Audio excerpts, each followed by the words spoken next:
Enrico Fermi is one of the great physicists, legendary Italian physicist, who laid many of the foundations of modern 20th century physics. The Fermi paradox is probably the thing he spent least time on, actually. It's almost one throwaway remark. The question is, where are they? By they, I mean aliens. 如果你曾经想过，为什么宇宙这么广大，我们却从来没有发现外星生命的踪迹，那你并不孤单。费米悖论正是探讨这个问题的，而布莱恩·考克斯提出了一个惊人的解答，这个理论可能会改变我们对宇宙的理解。最近的一次访谈中，他分享了对费米悖论的看法，这场引人深思的对话让许多专家惊叹不已。我们真的离找到外星人更近了吗？他们会不会就生活在我们身边？接下来，我们将解读布莱恩·考克斯的理论，探讨其可能的影响，以及这个新视角将如何改变我们寻找地球外智慧生命的方式。We know that we live in a big old galaxy, in a big old universe.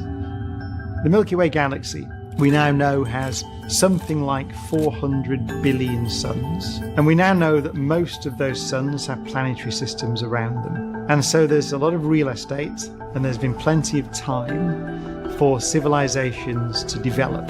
The Fermi paradox, at its heart, is the statement that notwithstanding the fact that there have been billions of years on billions of worlds for civilizations to arise, we see no evidence of any of them in the galaxy at all. So the paradox is why?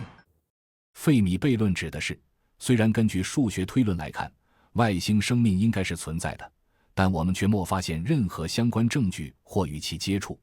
这个悖论是以物理学家恩里科·费米命名的，他曾在讨论外星生命时，著名地提出大家都去哪里了这个问题。悖论揭示了我们对高级文明存在的期望与实际观测结果之间的巨大差距。鉴于银河系中有无数类似于太阳的恒星，而其中许多恒星应该拥有位于视距带的行星，从统计上看，外星生命应该存在的几率非常高。光是我们所在的银河系就包含超过1000亿颗恒星，其中许多可能有适合生命存在的行星。即便只有少数这些恒星有生命存在，并且其中一些生命发展出了先进技术，我们也应该早就发现它们的存在了。在我们讨论布莱恩·考克斯的观点之前，让我们先来看几个可能解释这个悖论的理论。Carl Sagan argued that a sufficiently advanced civilization, a civilization that can build interstellar spacecraft and communicate across interstellar distances, perhaps is wise enough to have overcome those primitive instincts, the instinct to cause trouble, to fight wars, to colonize, to walk over other civilizations. Perhaps it's inevitable that with technological advance ultimately comes wisdom. Maybe it's like Star Trek. Maybe it's the Prime Directive. Animals who happen to look like us. Still think the Prime Directives for this planet? I don't think we have the right or the wisdom to interfere however a planet is evolving. Maybe it's morally certain that if you're sufficiently advanced, you decide to take the position that you will never introduce yourself or interfere with another civilization. But it's a hypothesis. 大过滤器理论。这个理论认为，我们之所以没有探测到外星文明，是因为存在着一个巨大的障碍，或是一系列障碍，阻止了生命发展到可以与我们联系或殖民银河的程度。大过滤器的概念是，在从生命的诞生到发展出能够进行星际通讯或旅行的高级文明的过程中，存在着一个重大障碍，让大多数文明无法跨越。理解大过滤器，需要考虑生命发展中的几个步骤。第一步是生命的诞生，这看似简单，实际上可能是极为罕见的事件。地球上的生命最初是从单细胞有机体开始的，然后进化成更复杂的形式。如果生命的诞生极为罕见，那就能解释为何我们没发现外星生命的证据。宇宙中可能充满了从未出现生命的行星。另一个重要的步骤是从简单生命到复杂生命的进化。在地球上，这种从单细胞生物到多细胞生物的飞跃，耗费了相当长的时间，并需要特定的条件。如果这种进化很罕见，那找到外星文明的几率将会进一步降低。一旦复杂生命出现，下一个步骤就是智能的进化。但智能生命的演化并不是必然的。即便在地球上，智能只进化过一次，我们人类是唯一已知的智能物种。智能的发展可能是一种非常罕见的特征。假如智能生命的诞生是稀有事件，这又会成为另一道过滤器，减少银河系中高级文明的数量。即便智能得以进化，下一个障碍就是创造出能够进行星际通讯的技术和文明。实现跨越星际距离的技术进展非常巨大，许多文明可能发展出了本地的技术，但从未达到能够进行星际通讯的水平。这可能由于多种因素，如资源短缺、社会崩溃或技术停滞等。即便一个文明发展出了先进的技术，还可能面临进一步的障碍，如文明寿命的问题。科技先进的社会可能面临存在性风险，这些风险可能会在他们有机会向外扩展之前将他们灭绝。这些风险可能包括核战争、环境崩溃或是失控的人工智能。如果高级文明的寿命相对短暂，那么我们检测到他们的机会也会减少，或者我们根本没有机会与他们建立联系。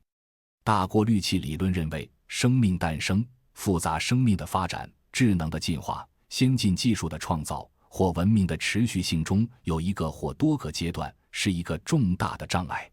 如果这个过滤器已经在我们的过去，那么意味着我们已经跨过了非常罕见的步骤，成为为数不多的能够达到我们这个文明阶段的存在之一。然而，如果过滤器还在我们的未来，那就意味着我们未来面临的挑战可能会如此艰巨，以至于大多数文明，包括我们自己，可能无法存活到能够被其他文明发现。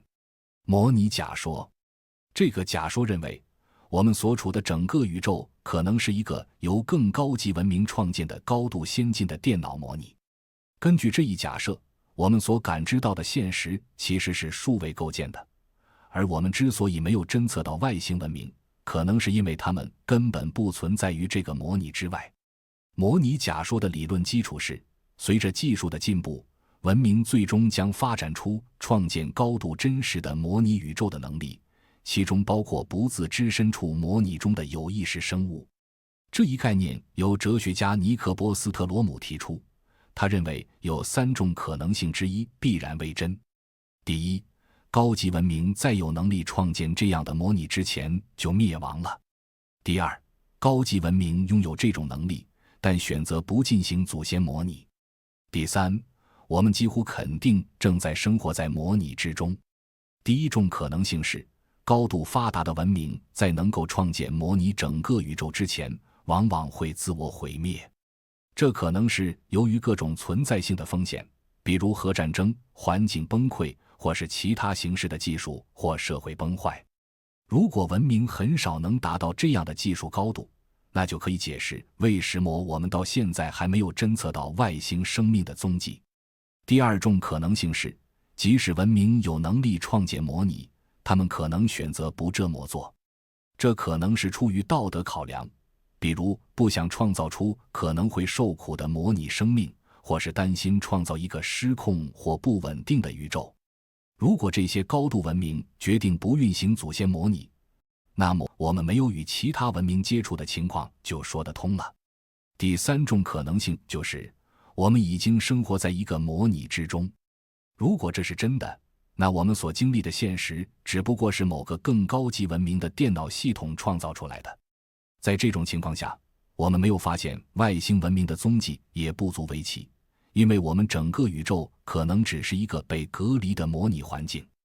模拟的创造者可能故意让这个宇宙是自我封闭的，或者根本没在这个模拟中加入其他文明。这个模拟假说带来了很多深远的影响。如果我们真的活在模拟中，那么它会颠覆我们对现实和存在的理解。这意味着我们所感知到的物理宇宙，包括物理定律和地球的历史，可能都是程式设计出来的。这让我们开始思考有关意识和自由意志的问题。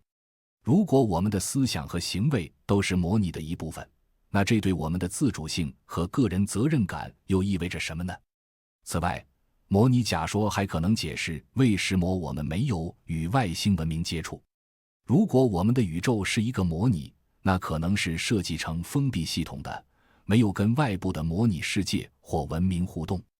模拟的创造者可能刻意限制了我们的知识和互动范围，以确保模拟的稳定性或一致性。另一个需要考虑的问题是，创造这个模拟的高级文明的性质。如果这样的文明真的存在，他们的技术可能远远超出我们的理解。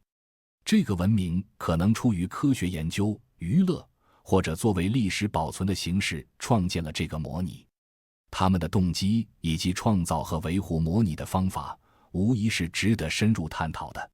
模拟假说也与人类未来技术的讨论有交集。随着我们技术的进步，我们可能会接近创建高度真实模拟的能力。这可能会让我们思考有关模拟中是否应该包括有意识生命的道德问题。如果未来世代真的有能力创造模拟，他们也会面临是否该模拟有意识生物，以及对这些生物应承担什么责任的问题。技术起点。另一个解释费米悖论的有趣理论是技术起点的概念。这个理论认为，先进的文明可能会因为技术突破而经历一场快速且彻底的变革，变得如此先进，以至于我们无法理解或辨认它们。这个概念与技术的快速进步有关。技术发展可能导致一种智能或存在状态，使得较低等的文明无法与之联系或侦测到。技术起点这个词由未来学家维纳温奇和雷库兹威尔所推广，它指的是一个假想的未来时刻，技术成长变得无法控制且不可逆，导致对人类文明或智能本质的不可预见的变化。这可能是由于超人工智能的发展、先进纳米技术或其他转型性技术的出现。如果一个文明达到了技术起点，那么他们的技术可能会超越我们当前的理解。这样的文明可能具备如此先进的能力，以至于他们要么避开较低等的文明，要么无法被我们现有的方法侦测到。比如说，他们可能已经发展出了能够操控或隐藏自身存在的技术，这些技术远远超出我们能够侦测或理解的范围。另一种可能性是，经历技术起点的文明可能会转变为完全不同的存在模式。它们可能会转移到数位或虚拟的存在形式，不再像我们理解的那样在物理世界中运作。这种转变可能包括将意识上传到数位环境，创建虚拟世界，甚至与先进的人工智能系统融合。在这些情境中，这些文明可能会对我们几乎不可见，因为它们已经不再以我们能够察觉的方式与物理宇宙互动。技术起点的另一个面向是沟通和信息处理方式的重大突破。先进的文明可能已经开发出远超我们当前技术能力的方式来传递信息或信号。这些信号可能如此先进或加密，以至于我们无法用现有技术侦测或解读。也有可能这些文明使用的是我们无法想象的沟通方式，让我们根本无法发现它们的存在。此外，技术起点的概念还暗示着这些先进文明可能有着与我们不同的优先事项或目标，并不包括与较低等的文明联系。他们的重点可能放在完全超越我们理解的其他目标上，例如探索其他维度、操控现实的基本要素，或是从事我们无法理解的活动。技术起点这个想法还引发了关于智能未来演变的问题。如果文明达到了超智能的境界，他们可能会发展出与我们如此不同的目标和动机，以至于沟通或互动变得不再相关。他们的活动可能集中于存在性的或宇宙级别的项目，这些项目与我们无关，甚至我们无法辨认出其意义。技术起点对费米悖论的影响确实相当深远。如果文明达到了一个技术起点，它们可能会变得对我们的技术水准不可侦测或无法接触。这可以解释为什么尽管有大量潜在视居行星和可能存在的先进文明，我们至今仍未观察到外星生命的任何迹象。为了应对技术起点带来的挑战，研究人员和科学家可能需要考虑新的方法来寻找外星智慧生命。这可能包括开发先进的技术和方法来侦测或解读来自拥有极端先进技术的文明的信号。也许我们还需要重新思考接触或沟通的形式是否可能有其他可能性。动物园假说，这个理论认为外星高等文明其实知道我们的存在，但他们故意不与我们联系。根据这个假说，我们的地球就像是一个动物园或自然保护区，外星文明像人类观察动物一样观察我们，但不干预。动物园假说的意思是，这些高等文明遵循某种最高指导原则或道德规范，避免与较低级的文明接触或影响他们的发展。他们可能会观察我们的进步，但刻意不让我们知道他们的存在，以免打乱我们的自然进化。这个概念有点像科幻影集《星际迷航》中提到的伦理规范，里面的高等种族会避免干涉较低等社会的自然发展。支持动物园假说的一个理由是，如果外星文明已经发展到可以观察我们的程度，那么他们可能也制定了一套不干涉的道德规范。这些规范可能基于一种信念，即文明应该自主发展，不能受到外部影响，确保他们的社会、文化和技术按自己的路径进化。这种银河动物园的概念也引发了一些有趣的问题，比如高等文明如何看待我们。他们可能把我们当作人类学或社会学的研究对象，观察我们的行为、社会结构和技术进展。这种观察方式有点像看自然纪录片，观察者保持距离，以免干扰被观察对象。动物园假说也符合这样一个想法，即高等文明可能已经发展出可以让自己保持隐形的技术，同时还能持续监控我们这些较低等的文明。比如，他们可能使用了先进的隐形技术来隐藏自己，或者他们使用的是不需要直接接触的间接观察方法。他们不干涉的原因之一，可能是害怕造成意想不到的后果。如果一个高等文明与我们接触，它可能会对我们的社会产生深远且潜在的破坏性影响。引入先进技术或知识，可能会扰乱我们的社会、政治或经济系统，导致一连串意外的负面结果。动物园假说的另一个可能性是，外星文明的价值观或优先事项可能与我们不同。他们可能认为与较低等文明联系是不必要的，甚至可能妨碍他们的目标。在这种情况下，他们的注意力可能集中在自己领域内更重要或更有趣的事情上。动物园假说还提出了一些关于观察我们的外星文明的性质问题。如果高等文明确实在观察我们，他们可能出于不同的动机和兴趣。有些可能真的对我们的发展感到好奇，另一些则可能出于安全或战略考量在监视我们。银河动物园的想法可以让人感到既安慰又不安。一方面，它表明我们并不孤单，宇宙中确实有其他文明拥有观察我们的能力。但另一方面，它也意味着我们被刻意保持在距离之外，短期内我们不太可能与这些文明有直接联系。布莱恩·考克斯对费米悖论的看法。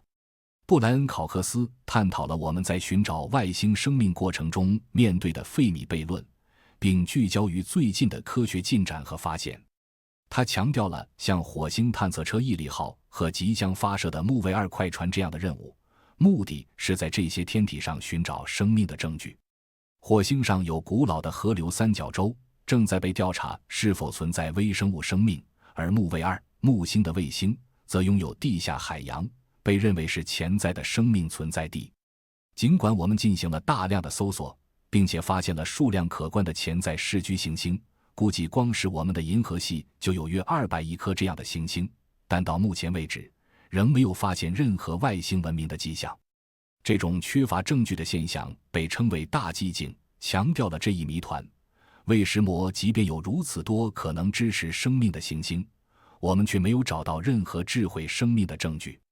考克斯指出，地球上的生命从简单的细胞进化到复杂的文明，花了将近40亿年的时间。这漫长的时间线可能表明，先进文明的出现是极其罕见的。他提到了大过滤器假说，这一理论认为，智慧生命的发展可能面临着一个无法跨越的重大障碍，导致大多数文明无法存活下来。另一个理论是黑暗森林假说，这个理论认为，智慧文明为了避免被更先进、更具威胁的文明发现，可能会选择保持沉默。这个想法描述了一个充满生存竞争的宇宙，文明之间为了生存而选择隐藏自己，而不是互相交流。随着人工智能和机器学习等技术的进步，我们正在过滤来自宇宙的各种噪音，试图找到其他文明可能发出的信号。尽管我们在不断努力探索，宇宙依然是一个充满谜团的广阔空间，蕴藏着无数未解的可能性。谢谢您的观看，请继续关注并观看有关新科技的影片。